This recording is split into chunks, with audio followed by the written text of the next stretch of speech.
démarrer l'enregistrement. Je crois que c'est enregistrement en attente. Voilà, c'est bon. C'est bon, là, tout le monde est prêt? Ouais. Vous voyez mon écran? Ouais. Ok, nickel. Et ben alors, bonjour à tous. Aujourd'hui, on va vous faire du coup la formation sur la vision du drone, donc tout ce qui concerne les caméras, le FPV, la prise de vue, etc. Donc voilà. Alors, petit rappel sur les caméras et les drones en général. FPV, ça veut dire First Person View, donc c'est ce qui concerne le vol en immersion, donc c'est complètement l'opposé du vol à vue. Donc en gros, le concept, ça va être de mettre des lunettes ou un écran pour voir en temps réel ce que le drone filme et du coup se retrouver un peu à la place du pilote, comme si on était dans le drone. Donc il faut distinguer drone racer et FPV. Le drone racer, c'est un type de drone qui permet, enfin c'est souvent des drones qui vont vite, qui sont en mode accro. Donc mode accro, je rappelle, c'est le mode non stabilisé des drones. Et le FPV, c'est une manière de piloter. Donc, c'est pas vraiment comparable en soi, le racer et le FPV, mais en général, les drones racers sont pilotés en FPV parce que on va dans des endroits où on ne peut pas voir le drone. Donc là, on comprend bien que les caméras, c'est la base du FPV et du drone prise de vue parce que on a besoin de ça pour se repérer. Alors là, on va détailler les 4 catégories de caméras FPV. Donc la catégorie, elle dépend de la taille de la caméra. Donc ici, on va du plus petit au plus grand. Donc on a les nanos, les micros, les mini et les classiques. Ensuite, au niveau des caractéristiques, alors on a le TVL. Donc en fait, c'est le nombre de lignes noires et blanches horizontales. Donc pour avoir une qualité d'image optimale, il faut avoir un nombre important de TVL. Ensuite, on a le temps de latence, donc il est exprimé en millisecondes et il correspond au temps de transmission entre la caméra et les lunettes du pilote. Et pour avoir une transmission parfaite, il faut un temps de latence minimal. Et ensuite aussi, pour avoir un bon rapport qualité-latence, une caméra, il faut qu'elle ait à peu près 600 TVL. Ouais. Je vais juste revenir vite fait sur du coup les catégories. Vous voyez, la taille, en fait, ça correspond à l'espacement entre les petites vis. Enfin, en gros, c'est la largeur du tronc de la caméra qui donne sa taille. Donc là, voilà, il faut adapter la taille, la caméra au drone et à sa taille parce que on va vouloir réduire l'encombrement mais avoir une bonne qualité, réduire le poids en ayant une latence faible. Donc voilà, il faut vraiment adapter en fonction du drone. Et puis vous voyez en bas à droite ici, c'est une caméra qui comporte directement du hardware et donc elle permet de faire le FPV et le HD, filmer en HD aussi. Donc voilà, c'est assez intéressant. Il y a certaines caméras qui viennent filmer, qui viennent avoir embarqué de la HD et du FPV. Donc voilà, mais c'est pas incroyable parce que la latence elle est un peu supérieure à des caméras FPV et la qualité de la HD elle est un peu moins bonne que des caméras HD. Donc voilà. Donc forcément, il faut avoir le meilleur rapport possible entre qualité de l'image et temps de latence parce qu'une très bonne qualité augmentera considérablement le temps de latence. Et on va essayer de jamais dépasser 100 millisecondes de temps de latence parce qu'après, c'est impilotable. Donc maintenant, pour ce qui concerne les capteurs, on va avoir 2 types de capteurs qui sont le CMOS et le CCD. Donc le CMOS, il va offrir une meilleure qualité d'image, une consommation très faible et il va être plus petit et compact parce que le hardware sera directement dans la caméra. Et le CCD, lui, c'est plutôt pour avoir une bonne gestion des couleurs et on va venir réduire l'effet de Jello. Alors l'effet de Jello, j'ai mis une petite vidéo ici pour illustrer. Donc vous allez voir, en fait, il y a des petites vibrations qui vont apparaître sur l'écran. Alors je ne sais pas si c'est très fluide parce que ça doit être du 720p, donc c'est pas ouf. Mais en gros, ça vient faire des petites vibrations sur l'image de retour. Donc c'est cool quand c'est réduit au maximum. Après, aujourd'hui, ils arrivent à faire des capteurs CMOS qui ont les caractéristiques d'un capteur CMOS, mais qui ont aussi les caractéristiques, enfin qui se rapprochent en tout cas des caractéristiques du CCD, et inversement, le CCD va se rapprocher du CMOS. Donc au final, ce paramètre-là, il n'est pas non plus archi important. Voilà, faut juste savoir si on préfère la qualité ou une meilleure gestion des couleurs, quoi. Enfin, la taille du capteur, donc la taille ouais, du capteur de la lentille, ça va définir un peu la qualité. Donc, plus on va avoir un grand capteur, meilleure sera la qualité, même en haute sensibilité, donc c'est-à-dire avec la luminosité et tout. Après, comme dit précédemment, il va falloir trouver le juste milieu entre temps de latence et qualité. On peut pas gagner sur tous les tableaux. Alors, Alors pour les caméras FPV, donc comme indiqué à l'écran, on a les deux types de formats vidéo, donc on a le 16 neuvième et le 4 tiers. Donc des fois on a un seul format ou alors la possibilité de changer de format, ça dépend du casque. Après, le plus important c'est le field of view, donc c'est le champ de vision. Donc on remarque que plus la lentille est grande, plus le champ de vision diminue. Et à chaque fois, ça dépend du pilote et de plusieurs paramètres en général. yes. Ouais, du coup, les formats, en gros, si votre casque il est en 4 tiers et qu'il supporte que ce format, bah, faut éviter de prendre du 16 neuvième parce que soit on va compresser l'image, soit on va perdre des informations. Et pour ce qui est de la lentille, en fait, du coup, le FOV, c'est la distance focale de la lentille. Donc voilà, en gros, là, j'ai mis deux petits exemples pour donner un ordre d'idée. Mais voilà, faut faire attention aussi à ne pas prendre un FOV trop grand parce que ça va amener une image un peu en forme de bulle. C'est-à-dire que ça va déformer les côtés. Donc voilà, comme toujours, il faut trouver le juste milieu. Donc voilà, il faut aussi tester sur simulateur. Ça, c'est des paramètres qui sont changeables sur simulateur. Donc il ne faut pas hésiter à les tester. Alors après, pour les caméras FPV, donc, soit on a des vols en faible luminosité, donc avec le IR block, ou alors en forte luminosité avec le IR sensitive. Et ensuite, on rajoute un WDR, donc Wide Dynamic Range. Et en fait, ça permet de gérer les hautes et basses luminosités en même temps. Donc en fait, c'est une sorte de filtre. Et après, on a deux types d'encodage, donc le NTSC, ça c'est plutôt aux États-Unis, et ensuite le PAL en Europe. Mais voilà, ça c'est pas forcément très important. Yes, parce que de toute façon, tous les composants seront compatibles avec les deux. Les composants du drone seront compatibles avec les deux types d'encodage. Donc, il n'y a pas trop de soucis à se faire non plus là-dessus.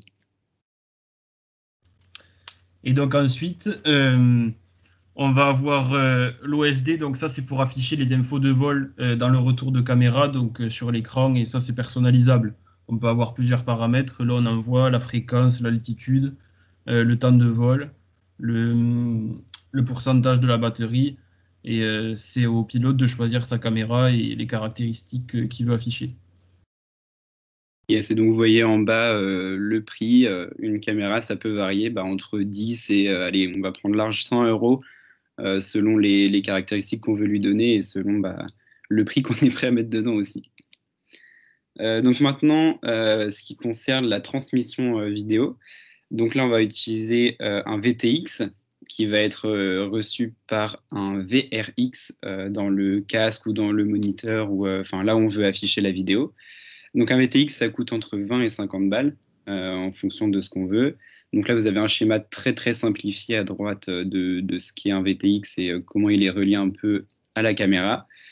Donc voilà, le VTX, c'est ce qui va faire la transmission entre l'image de la caméra et le drone, et pardon, le récepteur. Donc ça avec des antennes.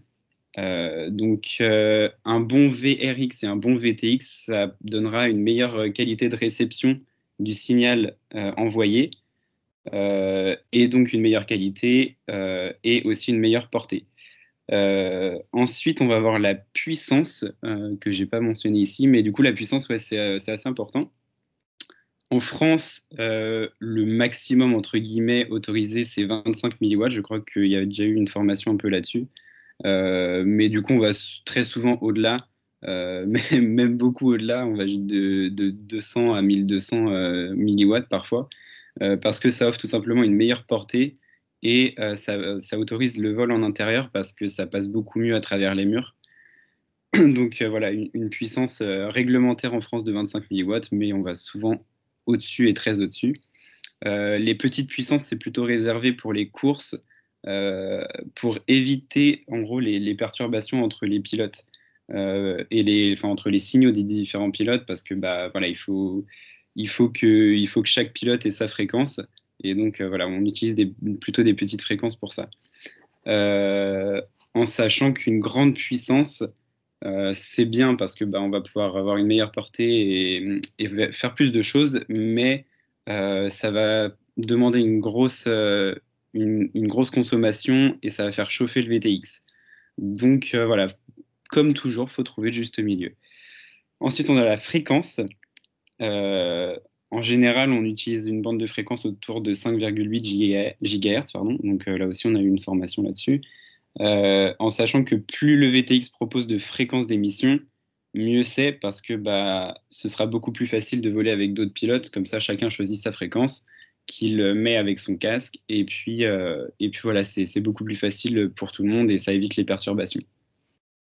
Donc ça implique qu'il faut un récepteur vidéo compatible avec la fréquence. Donc voilà, faut bien avoir le bon récepteur vidéo qui va avec le bon transmetteur.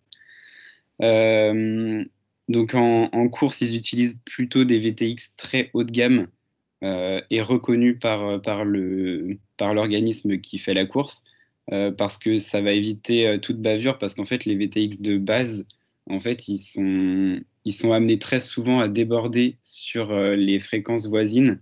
Bah, en fait, il y a une petite plage un peu plus large. Et du coup, bah, c'est ce genre de bavure-là. C'est pas top pour les courses parce qu'on peut se retrouver à avoir des interférences entre les pilotes. Donc voilà, ils utilisent des VTX haut de gamme et des fréquences plus petites. Ensuite, et puis oui, aussi un VTX permet de gérer l'OSD. Par exemple, avec un microphone qu'on peut intégrer dans le VTX. Donc ça, c'est cool. Ça peut amener une totale autre dimension au vol. Donc, par exemple, avec les hélices, enfin le bruit des hélices ou etc. Donc voilà, en fonction de ce qu'on veut mettre sur le VTX, il y a 3 à 4 donc pins, donc bah, des entrées quoi, donc entre le flight controller et le VTX. Donc bien sûr, tout ça, ça paraît un peu compliqué, donc il existe des all-in-one. Donc en gros, il y a le transmetteur vidéo qui est intégré à la caméra directement. Donc tout ça, ça se fait via antenne. Donc l'antenne, elle va définir la qualité du signal émis, en gros. Enfin, une bonne antenne transmettra mieux le signal. Et donc, il y a différentes formes. Bon, ça, c'est pas très, très important en soi. Il y a les lollipops, des mushrooms, des triomphes, etc. Bah, si vous voulez des précisions, vous pourrez me demander à la fin, mais là, pour l'instant, c'est pas forcément hyper utile. Là, on a deux petits exemples de câblage pour ceux qui veulent vraiment toucher, enfin bidouiller au truc et qui sont par exemple en école d'électronique, genre nous, les fous. Et du coup, voilà, c'est deux câblages. Bon, bah, ça paraît un petit peu compliqué aussi, mais en vrai, ça se fait. Hein. Là, il y a la caméra et puis ensuite les différents câblages entre VTX, flight controller, etc. Là, on voit Crossfire. En gros, Crossfire, c'est un module qui permet aussi d'avoir une meilleure portée. Alors, je ne sais plus exactement comment ça fonctionne, mais en gros, on va avoir une meilleure portée. Donc, c'est plutôt cool. Donc là, on va parler des casques des caméras FPV. Donc, au niveau de la réception, donc l'antenne, elle peut être différente de celle de l'émetteur. Par contre, elles doivent toutes avoir la même polarité. Alors ça, on en avait parlé dans la formation antenne. Et, parce qu'avoir une polarité différente d'une autre, enfin d'un autre pilote, ça permettra de voler sur les mêmes fréquences sans se perturber. Ensuite, il faut faire attention aux embouts parce que c'est pas les mêmes pour tous. Mais bon, il existe des adaptateurs quand même. Et après, au niveau des écrans, donc là, vous avez deux exemples de lunettes. Et donc, au niveau de chaque compartiment, on peut avoir 2 écrans LCD pour les lunettes. ou alors un grand écran LCD avec une lentille de Fresnel pour les casques fauves. Ouais, c'est ça. En gros, pour les casques, on a un seul écran et ça va offrir un champ de vision plus large d'avoir un grand écran directement dans le fond. Et après, vous voyez, à la fin, là, il y a un petit écran. Donc ça, c'est beaucoup utilisé en course, en race. Ça s'appelle un moniteur et en gros, bah, il y a directement l'écran qui est comme ça et ça évite d'avoir un truc sur la tête et l'écran qui est projeté directement dans les yeux. Là, on peut se mettre un peu où on veut par rapport à l'écran et donc c'est vraiment pas mal utilisé en course pour que d'autres gens aussi voient ce que voit le drone. Du coup, maintenant, on va parler vite fait des caméras prise de vue parce que c'est aussi assez intéressant. Donc, il existe plusieurs types, hein, c'est pareil pour tout. En gros, au départ, il y a soit des caméras intégrées, soit on va pouvoir changer la caméra du drone. Donc, bah, ça peut permettre, par exemple, de changer si on veut différents effets ou si on veut filmer différemment. Enfin, chaque caméra a bien sûr ses fonctionnalités et son type enfin, ouais, comment elle filme, quoi. Et donc, voilà, on va soit pouvoir venir les changer, soit elles sont directement intégrées au drone. Donc, je crois que pour le DJI Mavic Air 2, si je ne me trompe pas, c'est directement intégré et pas du tout interchangeable. Ensuite, on va avoir deux types de stabilisation parce que forcément, pour la prise de vue, c'est mieux un drone stabilisé et bien stabilisé. Donc, soit on va avoir une stabilisation électronique. Donc, en gros, pour faire assez simple, enfin, je vais essayer. Euh, Stabilisation électronique, on va avoir la caméra qui prend la vidéo avec un champ de vision plus large. Et ensuite, numériquement, elle va réduire le champ de vision et du coup prendre dans tout ce qu'elle a filmé ce qui l'intéresse pour que ce soit bien stabilisé. Alors, je ne sais pas si c'est très clair, vous pourrez me demander à la fin de revenir dessus, mais voilà, en gros, c'est ça. Et par nacelle, après, c'est des petites nacelles qui viennent se plugger au drone et qui sont souvent sur 3 axes. Et du coup, bah, on met une caméra dedans ou dessus. Et en gros, bah, c'est purement mécanique avec, enfin, j'ai mécanique et électronique avec gyroscope et tout. Ensuite, on a l'angle de champ. Donc, bah, pareil, comme pour les caméras FPV, il y en a qui sont, enfin, il y a des caméras prises de vue qui voient plus ou moins large en sachant qu'un grand angle déformera toujours un peu plus. Donc voilà, faut savoir un peu ce qu'on veut. Et puis, mais enfin, dans tous les cas, c'est assez bien géré. De base, c'est fait pour, quoi. Donc, il n'y a pas trop de soucis à se faire non plus. Après, ça va être défini par la qualité, la résolution et tous les paramètres qu'on connaît d'une caméra. Et la plupart des drones prises de vue vont pouvoir retransmettre tout ça sur smartphone via l'application du constructeur en général, ce qui n'est pas le cas des, des drones FPV parce que bah, tout simplement, il n'y a pas forcément l'argent pour développer des applications et puis bah, c'est pas le but premier, quoi. Maintenant, vite fait, pour venir sur la caméra du DJI Mavic Air 2. Donc ça, c'est le drone du club, pour ceux qui ne seraient pas encore au courant. Enfin, c'est le drone que le club va bientôt acquérir. Donc c'est une caméra qui filme en 48 mégapixels, 4K avec 60 images par seconde. Possibilité de zoom, les filtres ND. Donc ça, n'hésitez pas à me demander après, il n'y a pas de souci. Certaines fonctions intelligentes. Des modes hyperlapse, donc ça c'est en gros des trajectoires. Non, ça c'est pour les quick shots. Les modes hyperlapse, pardon, c'est par exemple pour varier les images et présenter par exemple des vidéos accélérées ou choses comme ça, enfin différencier un peu le type de vidéo qu'on va avoir. Et enfin, il y a les possibilités de quick shots. Donc en gros, c'est des trajectoires préenregistrées et qui viennent se coupler avec les mouvements de la caméra. Donc ça peut être assez cool pour faire des trucs propres qui sont déjà des trajectoires préenregistrées par le drone et développées par les constructeurs, quoi. Et du coup, là à droite, vous voyez un petit exemple de ce qu'on peut faire. En gros, il y a une très bonne balance des blancs avec la caméra du Mavic Air 2. Voilà, ça donne un truc comme ça et c'est vraiment. Donc là, c'est avec Smart Photo désactivé et là activé. Donc on voit vraiment que c'est vraiment top. Donc pour conclure, on a vu qu'il y avait énormément de choix et de subtilité pour les différentes caméras de drone. Donc ça, il faut savoir un peu ce qu'on veut. Donc chaque pilote doit savoir ce qu'il va faire. Et pour ça, il y a le simulateur pour s'entraîner et savoir un peu ce qu'on veut. Et ça va dépendre aussi du drone. Donc voilà, ça peut être un peu paniquant, mais bon, ça sert à rien de, de paniquer non plus. De toute façon, tous les composants maintenant vont se valoir plus ou moins pour les caméras. Donc, enfin, pas niveau qualité, latence, etc. Mais les capteurs ou les trucs vraiment très précis où on peut un peu perdre la boule, en vrai, c'est plus trop différent aujourd'hui. Donc, il n'y a pas trop de soucis à se faire avec ça. Euh, on va vous suggérer plutôt de commencer avec quelque chose de simple et basique, enfin que quelqu'un utilise, enfin que plein de gens utilisent déjà. Vous allez sur Internet et puis vous trouvez des caméras que tout le monde utilise hyper facilement, et puis voir si ça vous correspond, ou si vous volez avec, et puis ensuite voir ce dont vous avez besoin en plus ou en moins.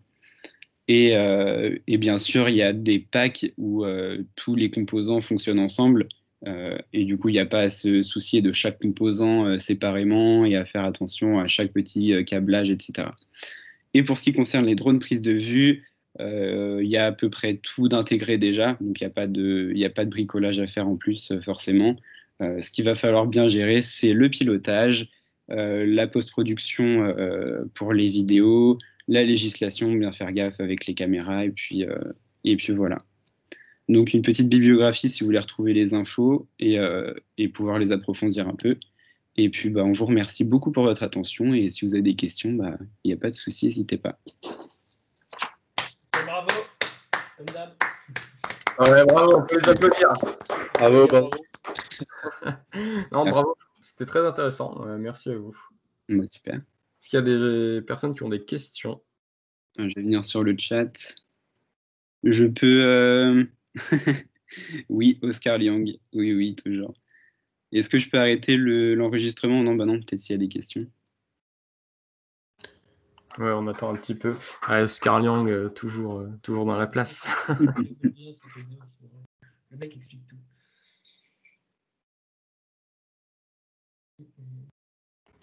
En vrai, s'il n'y a pas de questions, tu peux stopper. Merci, merci Clément pour la petite précision. Crossfire, c'est un RX qui fonctionne autour de 915 MHz. Pardon. Donc voilà, c'est un récepteur vidéo. On avait parlé sur du pilotage, si jamais sur Discord. Ok, d'accord. On ira voir ça. Et merci beaucoup. Merci pour les compliments, ça fait plaisir. Et s'il y a des questions après, bah, n'hésitez pas non plus à revenir vers nous, il n'y a aucun problème.